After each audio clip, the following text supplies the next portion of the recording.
பாலிவுட்டின் நடிப்பு அரக்கனாக பார்க்கப்படுகின்ற சூர்யா தற்பொழுது சிறுத்தை சிவா இயக்கத்தில் கங்குவா படத்தில் நடித்து வருகிறார். இந்த படத்தின் போஸ்டர் புரொடக்ஷன்ஸ் பணிகள் தற்பொழுது விறுவிறுப்பாக நடைபெற்றுக் கொண்டிருக்கிறது. இந்த படத்தோடு சேர்த்து மொத்தமாக அடுத்தடுத்து சூர்யா நடிப்பில் 5 படங்கள் ரிலீஸ் ஆக உள்ளது. கங்குவா படத்திற்கு பிறகு சூர்யா அடுத்ததாக சுதா கொங்காரா இயக்கத்தில் சூர்யா 43 படத்தில் நடிக்க உள்ளார். இதன் படப்பிடிப்பு இந்த மாதத்தில் துவங்க போகின்றனர். இதன் தொடர்ச்சியாக பிரபல ஹிந்தி இயக்குனர் ராகேஷ் ஓம் பிரகாஷ் மெக்ரா இயக்கத்தில் கர்ணா என்ற படத்திலும் நடிக்க இருக்கிறார். இந்த படத்தின் மூலம்தான் சூர்யா பாலிவுட்டிற்கு என்ட்ரி ஆகிறார். இதன் ஸ்டோரி முழுக்க முழுக்க மகாபாரத கர்ணன் கதையை மையமாக வைத்து உருவாகுவதால் படத்திற்கு டைட்டில் கர்ணா என்று வைத்துள்ளனர். இதில் சூர்யா கர்ணனாக நடிக்கிறார்.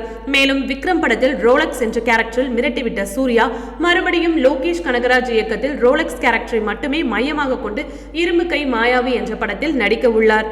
லோகேஷ் ரஜினி 171 படத்தை முடித்துவிட்டு அதனைத் தொடர்ந்து கைதி 2 படத்தையும் எடுத்த பிறகு இரும்பு கை மாயாவி படப்பிடிப்பில் சூர்யாவுடன் இணைவார்.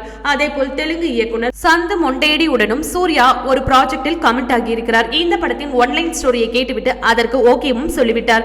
இப்பொழுது இந்த படத்திற்கான ஸ்கிரிப்ட் மற்றும் முன்கள பணிகள் விறுவிறுப்பாக நடைபெற்றுக் கொண்டிருக்கிறது.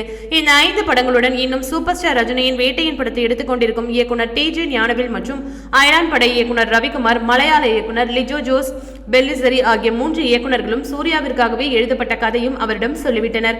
ஆனால் இந்த 3 இயக்குனர்களின் படங்களை வாடிவாசலுக்கு பிறகு அடுத்தடுத்து நடித்துக் கொடுக்க சூர்யா முடிவெடுத்துள்ளார்.